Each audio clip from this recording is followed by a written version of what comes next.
Muchas gracias por la invitación y es un privilegio muy grande estar con ustedes en esta mañana. Le traigo saludos de nuestra comunidad, nuestra iglesia allí en la ciudad de Buenos Aires, Iglesia La Misión, y nos realmente bendice mucho esta conexión que Dios ha permitido a través del movimiento de ciudad a ciudad de Latinoamérica y todo lo que está ocurriendo en nuestras amadas ciudades. Seguimos y estamos muy pendientes de lo que Dios está haciendo en la iglesia de la ciudad aquí en Lima, con el pastor y todo el equipo de trabajo. Estamos muy cercanos, siempre orando unos por otros para que el Señor siga dando avance a este movimiento que es tan particular, tan único, tan desafiante, y que ya lleva algunos años y estamos entrando en una etapa muy clave. Por eso estamos convocados para esta semana juntarnos y ver qué es lo que viene por delante, un plan estratégico para las grandes ciudades en nuestra querida región latinoamericana. Así que les pido también que estén orando por nosotros para que el Señor nos esté hablando a todo el equipo que se va a estar reuniendo aquí en la amada ciudad de Lima. Qué rica comida que tienen, ¿eh? Realmente, cada vez que vengo, mi tour culinario es una bendición muy grande. Y la hospitalidad, cómo trabajan los gestos en lo que es todo el ámbito de la cocina. Me fascina verlo, soy un amante de la comida. Y visito muchos lugares, la gente saca fotos de las montañas, ¿no? Yo saco fotos de los platos de comida que voy probando en todos los lugares donde voy. Esta es mi característica. Y la alegría de tener a mi esposa también conmigo. Ella es de Brasil, así que hemos hecho una sociedad regional también allí con ella, es a la ciudad de Belo Horizonte, en Minas Gerais, en Brasil. Bueno, quiero que leamos juntos un texto de la Escritura. Me han dicho que están terminando el libro de Tim Keller, Toda Buena Obra, para este domingo. La idea era revisar los capítulos 9 y 10 inicialmente, después el pastor Julio, un gran amigo, me llama y me dice, bueno, vamos a hacer todo lo que falta del libro. Gran amigo, así que tengo que hacer la idea de un resumen. Ustedes lo van a leer en sus casas y después le van a decir que estuvo todo bien, pero vamos a conectar el texto de hoy con estos capítulos, hacer una idea y una idea general de cierre para este libro maravilloso que nos ha enseñado tanto en cuanto a lo que es la fe y trabajo. Me fascina a mí este tema, yo creo que es la punta de lanza de lo que necesita Latinoamérica. La Iglesia ha trabajado siempre con una mentalidad sagrado-secular. El domingo construimos el reino de Dios y el lunes salimos a trabajar a como dé lugar, apretando los dientes y aguantando hasta el próximo fin de semana. Aplícase también para estudiantes universitarios, artistas y demás. Y creo que ahí está la gran brecha y el gran desafío. Lo que necesita nuestra Latinoamérica es el cambio de estructuras justamente en los ámbitos de trabajo, los niveles de corrupción, de violencia, de discriminación, etcétera, etcétera, etcétera. Todos tienen que ver con el ámbito laboral, con el ámbito del trabajo. La Iglesia todavía no ha entendido que ahí está el elemento fundamental de nuestra misión. Nuestro llamado es empoderarnos en el espíritu y en la palabra para poder ser agentes de transformación. Me fascina. Todos los lunes me levanto a las 4 de la mañana. Tenemos 4 cultos los domingos y el lunes me levanto a las 4 de la mañana porque tengo mi trabajo. Trabajo en una universidad, también trabajo en una producción de medios y allí voy manejando toda mi semana con reuniones, marketing, comercial, producción, etcétera. Y es un gran desafío. Me siento muy identificado con todos aquellos miembros de la comunidad de fe que el lunes se tienen que levantar, apretar los dientes, especialmente en el contexto de Argentina. Estamos pasándola mal, bastante mal, muy difícil. Les pido oración. Y para mí es fascinante ver cómo el Evangelio y la visión del reino de Dios tiene tanto que ver con el ámbito del trabajo. Vamos a leer el texto, ¿les parece?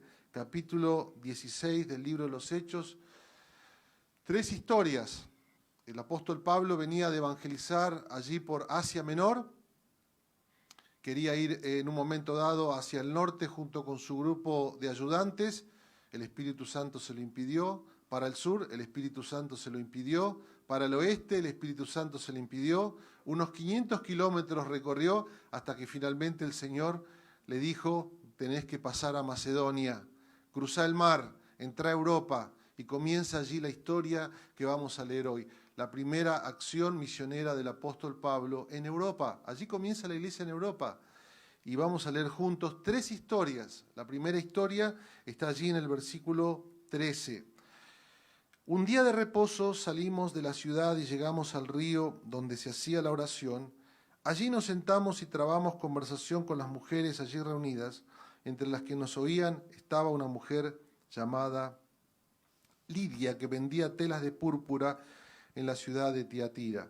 Lidia adoraba a Dios y el Señor tocó su corazón para que diera cabida a lo que Pablo decía. Cuando ella y su familia fueron bautizados, suplicante nos dijo, si ustedes consideran que soy fiel al Señor, vengan a mi casa y hospédense allí. Y nos sentimos obligados a quedarnos en aquel lugar. Lidia, una comerciante. Segunda historia, una esclava. Pero sucedió que mientras nos dirigíamos al lugar de oración, una joven adivina salió a nuestro encuentro. Por su capacidad de adivinación, era para sus amos una fuente de muchas ganancias.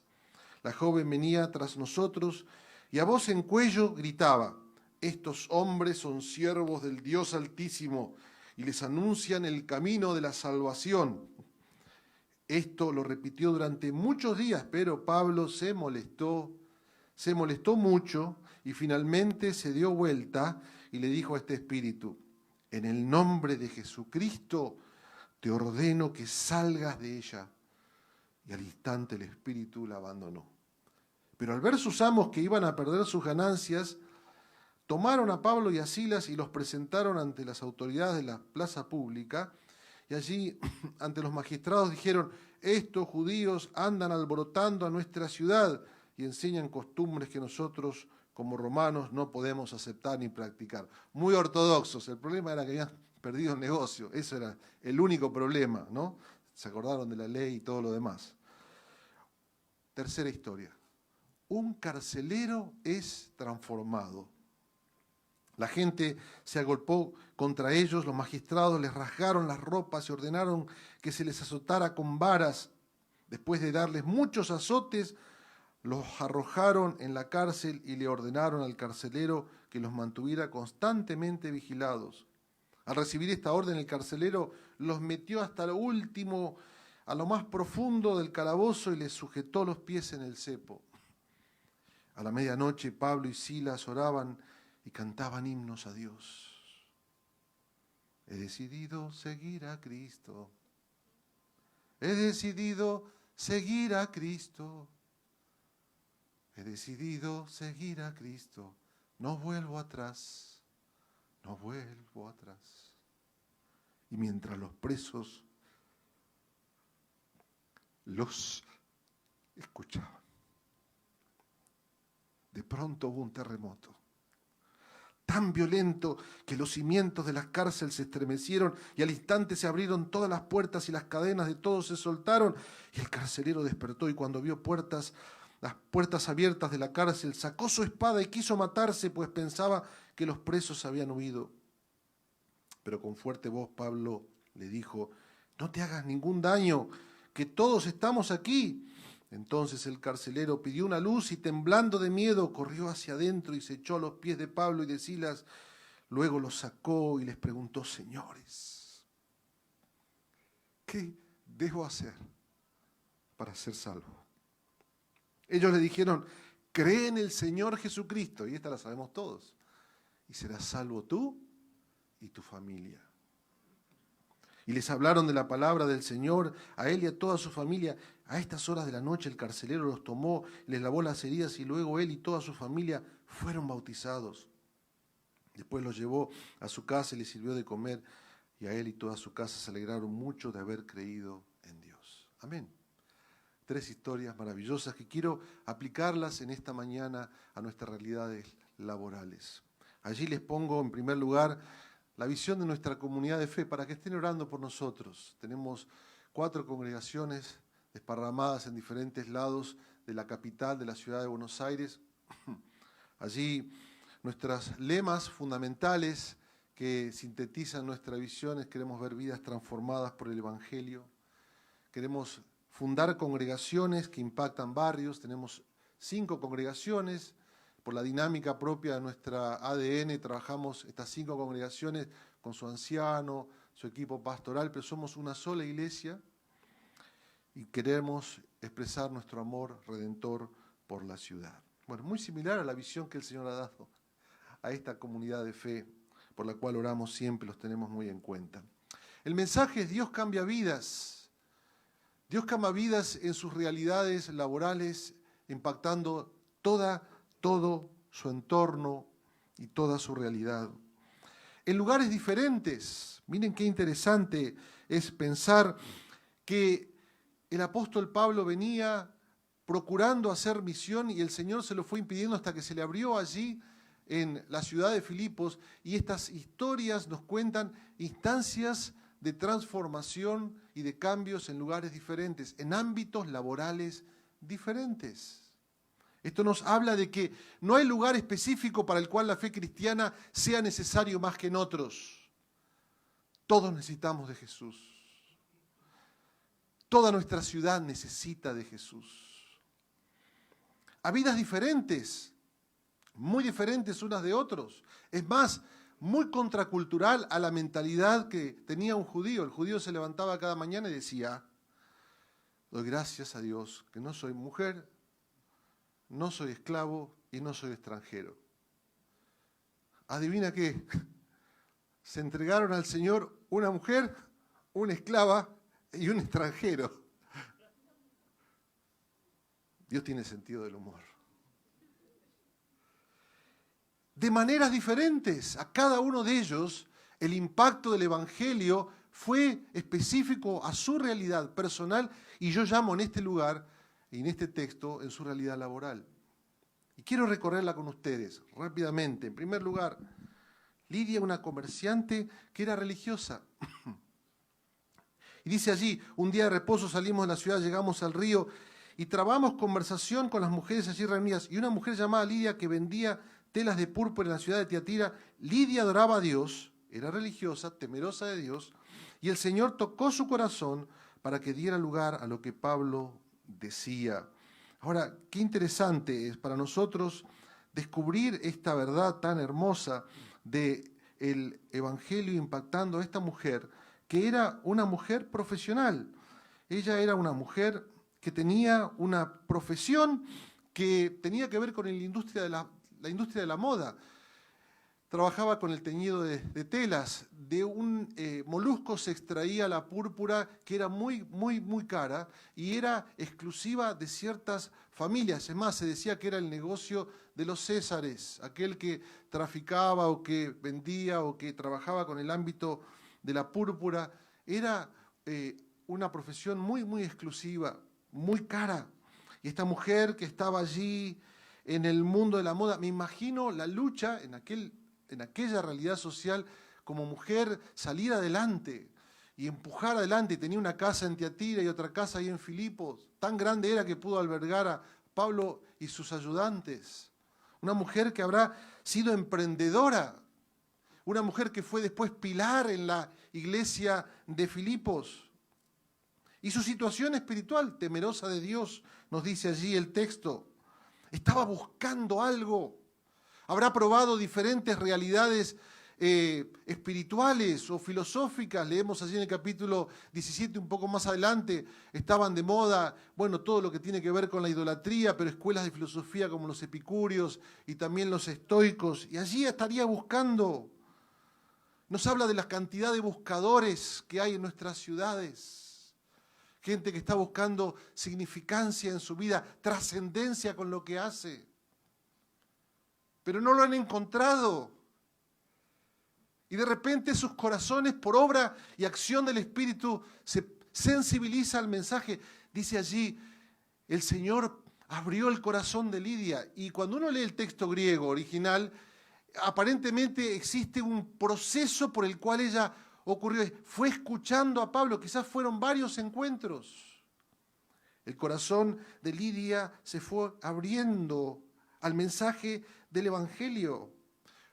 Una mujer que su profesión tenía que ver con la belleza, se encontró con la belleza de la verdad de Dios, la verdad que transforma. Y me imagino el apóstol Pablo se habrá sentado con ella allí en el lugar de oración. Evidentemente no había sinagoga, por eso estaban allí afuera de la ciudad estas mujeres. Y les preguntaron, ¿qué están haciendo y de qué están hablando? Y ella, bueno, nosotros creemos en un Dios y estamos viendo el Antiguo Testamento y hemos leído las promesas de Dios a Abraham y sabemos que hay leyes que debemos cumplir y un sistema sacrificial que nos habla de que si no las cumplimos, estas leyes tan difíciles de cumplir, estos mandamientos, de alguna forma podemos pagar y lograr una limpieza, etcétera. Y habrán hablado de David, y un hombre que venció a un gigante, y habrán hablado de Esther, una mujer que arriesgó su vida para salvar a su pueblo. Habrán escuchado de José, que fue enviado preso, y Dios tenía un propósito para que su vida pudiera ser también agente de salvación sobre sus hermanos. Y Pablo la detuvo y le dijo, bueno, quiero decirte a quién se refieren todas estas historias. ¿Cuál es la síntesis fundamental de todo lo que has leído? Se llama Jesucristo. Él es el último David. Él es el supremo o el supremo personaje al cual la vida de Esther apunta. Él es el supremo José. Él es aquel que ha cumplido la ley de una forma perfecta. Como vos y yo no la podemos cumplir. Él es aquel que pagó el precio de tus pecados. Se llama Jesucristo. Y esta mujer, me imagino la expresión en su corazón. El Espíritu Santo estaba actuando en su vida.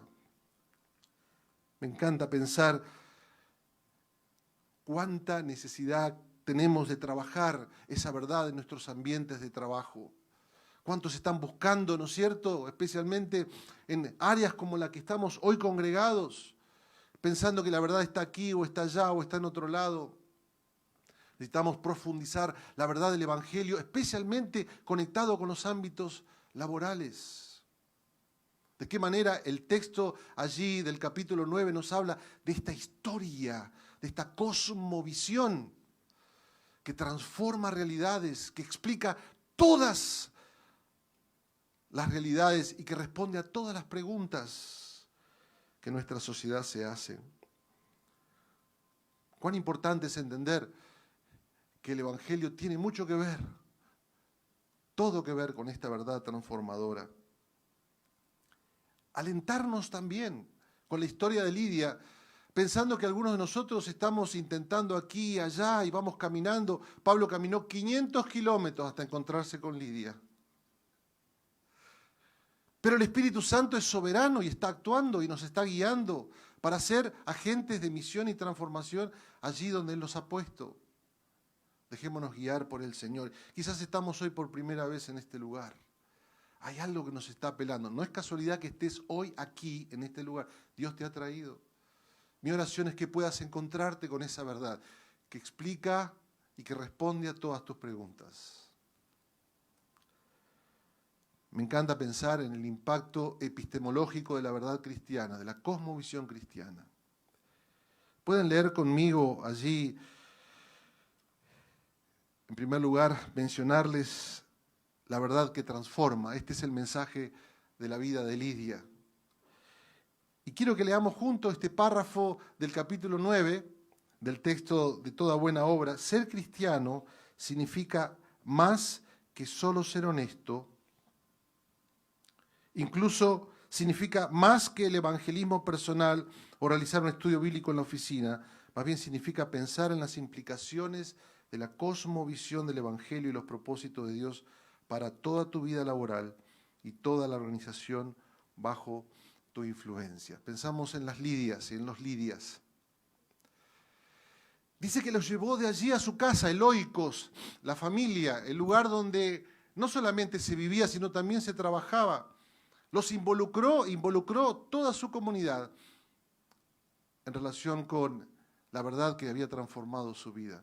¿De qué manera se impacta esta historia en tu vida propia y en tu propia realidad laboral? Quiero que lo pienses. de qué manera esa verdad ha pasado más que una cuestión simplemente de estudio bíblico o simplemente ético o simplemente de cuestiones personales, sino de qué manera esto tiene que impactar la realidad laboral. Segunda historia, rápidamente.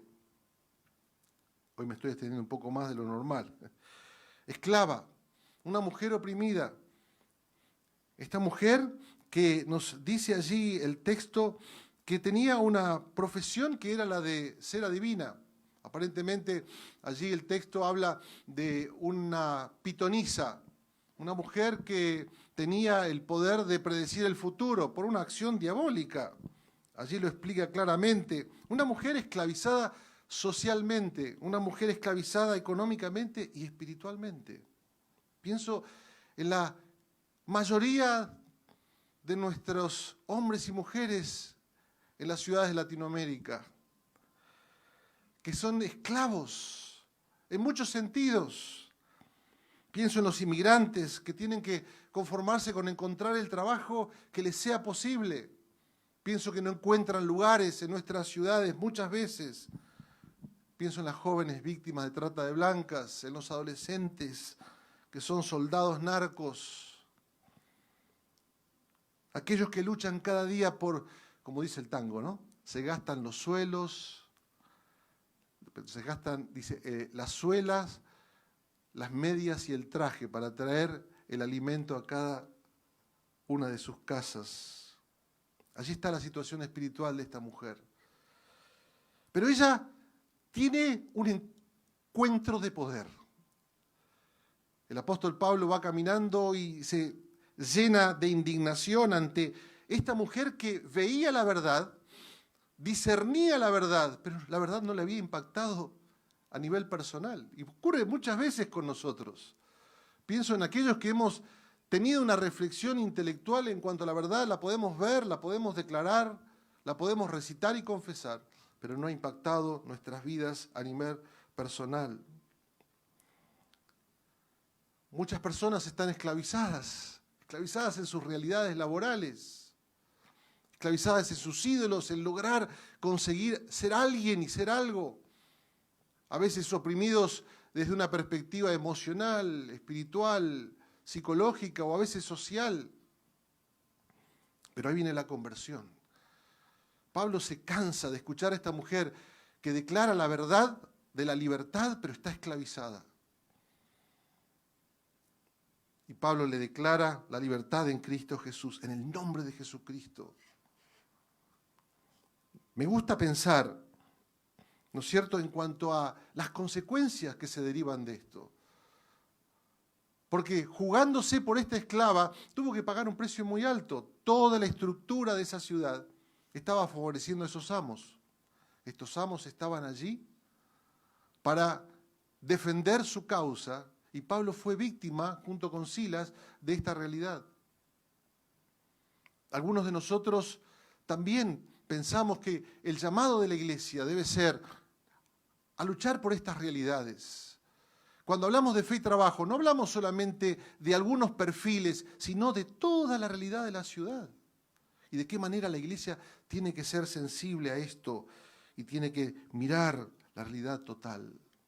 Recuerdo a mi padre, cuando él fue pastor y misionero allí en Paraguay, él comenzó a trabajar en algunos lugares de la ciudad y empezó a ver que estaban algunas cosas muy mal. Algunos adolescentes estaban siendo usados por ciertas pandillas, algunas adolescentes en trata de blancas, algunos estaban trabajando con cuestiones ilegales allí, y tuvo que ponerse allí como pastor en la comunidad que estaba ministrando y fue encarcelado, fue torturado, pagó un precio muy alto y lo pagamos como familia.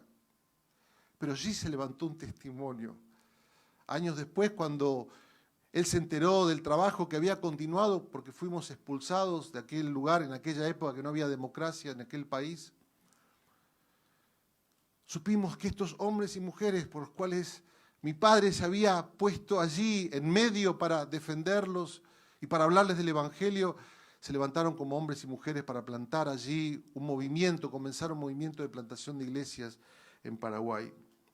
¿De qué manera el Señor nos llama a pensar también en realidades diferentes a las nuestras y a ser agentes de transformación, porque allí también el Evangelio, y ahí lo tenemos,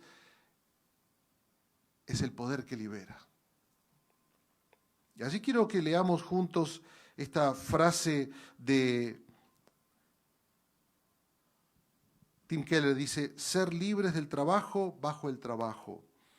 Y habla de ser libres en función de descubrir la verdadera pasión y de descubrir el descanso profundo. Y leemos juntos, dice, cuando el alcance y la profundidad de la pasión de Jesús por ti amanezca completamente en tu corazón, generará pasión por el trabajo que Él te ha llamado a hacer de manera única en el mundo. Cuando te das cuenta de lo que ha llegado, lo que ha hecho para rescatarte, tu orgullo y envidia comienzan a desaparecer, porque no necesitas obtener tu autoestima, sino más rico, más genial, más poderoso o más cómodo. El poder que libera. Ese es el poder del Evangelio. ¿Y cuánto lo necesita Latinoamérica? ¿Cuánto lo necesitan nuestras ciudades? Ahí he puesto una pintura. La primera hace referencia al Sustituto, que es un artista de nuestra iglesia, y esta segunda obra también, por ella habla de la justicia. Y allí estas dos realidades, ¿no? Una de oscuridad y otra de luz. Y allí la paloma del Espíritu, queriendo ella hablar de esa justicia que es necesaria a nivel personal, pero también a nivel estructural. Toda la ciudad estaba acompañando la realidad de la esclavitud de esta mujer. Necesitaba el Evangelio impactar la vida y necesitaba el Evangelio impactar también la ciudad en todas sus estructuras. Y el apóstol Pablo, débil, solo en aquella ciudad, se puso de pie y resistió en el nombre de Jesús. Esa es la batalla espiritual en la que nosotros estamos y a la cual debemos responder. Tercero, y terminamos, aquel carcelero, ¿no? Y me gusta pensar en él como un hombre brutal, un hombre que tenía una profesión. A la mayoría de ellos, los carceleros de aquella época, eran hombres que habían sido centuriones. El centurión era la columna vertebral del ejército romano. Tenían a cargo unos 100 soldados. Y después de que hacían toda su recorrida, cuando se retiraban, les daban una cárcel, les daban una prisión, para que allí pudieran terminar sus días y después retirarse tranquilamente. Así que el carcelero era un hombre tirano, pragmático, un hombre que de alguna forma no le interesaban las cuestiones espirituales. Cuando le dieron la orden, metieron a Pablo y Silas en lo profundo de aquella cárcel. Este hombre estaría allí durmiendo tranquilamente, pero dice la historia que Pablo y Silas cantaban himnos al Señor y los presos lo escuchaban. Este hombre que era dueño del poder y tenía las llaves de la libertad, escuchaba las canciones cantadas por estos hombres en lo más profundo de la cárcel, canciones de libertad y cómo habían sido hechos libres en Cristo Jesús. Y Dios interviene. Y allí viene el terremoto y se le caen las cadenas. Y en ese momento el carcelero se encuentra ante la realidad de que su vida estaba en peligro. Su reputación, su carrera era su reputación y su identidad.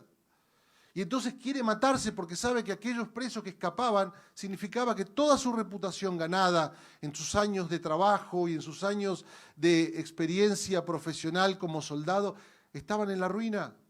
No tenía sentido vivir. Su vida era su profesión. Pero allí el apóstol Pablo lo detiene. Y este momento es maravilloso. Porque el apóstol Pablo tenía la opción de salir junto con Silas y decir, soldado que sobrevive a una guerra sirve para la próxima, ¿no? Entonces salir de aquel lugar y continuar con su obra, pero se detiene. No sale de aquel lugar. Él queda allí para mostrarle a este hombre la gracia del perdón. Él, que había sido torturado por este hombre, por este soldado, le muestra lo que es la gracia del perdón. Hay un autor que dice, Pablo y Silas sabían que podían escapar, pero sería el precio de la vida del carcelero. Pero ellos pagaron el mal que recibieron con perdón, porque sus vidas estaban marcadas por lo que Cristo había hecho por ellos. La única razón por la que ellos no procuraron su libertad es porque ellos ya habían adquirido su libertad más profunda al precio de la vida de Jesús. Esa es la gracia del perdón.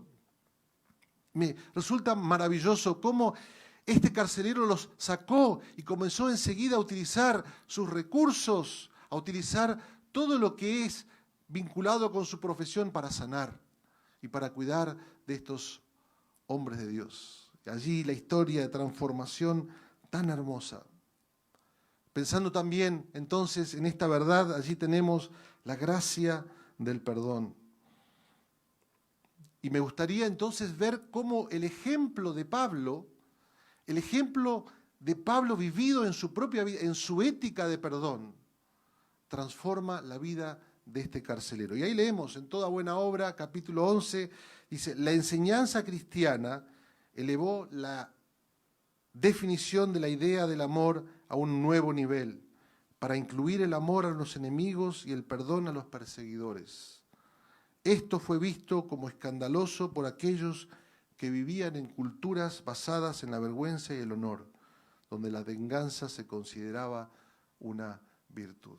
Que el Señor nos permita también mostrar la gracia del perdón allí en nuestros lugares de trabajo, donde el prestigio, donde el serruchar el piso al otro tiene que preeminencia por sobre la gracia y por sobre el perdón. Y ese perdón solamente puede ser entendido a través de nuestro propio ejemplo, el ejemplo del amor, el ejemplo de la generosidad. Que el Señor nos ayude a eso. Y ahí tenemos una obra más de una artista también allí que tenemos, y ella escribió o hizo esta obra tratando de hablar acerca del perdón y la necesidad que tenemos de que ese perdón sea entendido en nuestra realidad de ciudad. Damos gracias a Dios por esta palabra, la verdad que transforma, el poder que nos libera y la gracia del perdón de Dios. Que el Señor nos use y nos empodere en nuestras realidades laborales para hacerlo así. Amén. Vamos a orar. Señor, te damos gracias por tu palabra en esta mañana. Te damos gracias, Señor, porque hemos podido ver cómo tu palabra nos alienta a pensar que no pasa solamente por mí, sino que tú nos has puesto en el lugar donde nos has puesto para ser sal y luz. Pero para que esto sea primero esa luz y esa realidad de la sal que transforma y preserva, debe pasar por nuestras vidas. Señor, que la verdad, el poder y la gracia nos inunden. Y que la verdad, el poder y la gracia recorran también nuestras vidas hacia otros, en nuestros lugares de trabajo, en nuestros lugares de servicio. Señor, permítenos repensar nuestra cosmovisión. Pensar que no solamente aplica a mi vida, sino que es la respuesta a muchas preguntas que hay en nuestros trabajos. Allí nuestros compañeros, a los cuales hemos caminado y recorrido y estamos cansados, que esta historia como la de Pablo recorriendo y dejándose guiar por el Espíritu llegara a la vida de Lidia. Señor, que esta historia de la mujer esclava nos sensibilice a ver toda la realidad de la ciudad.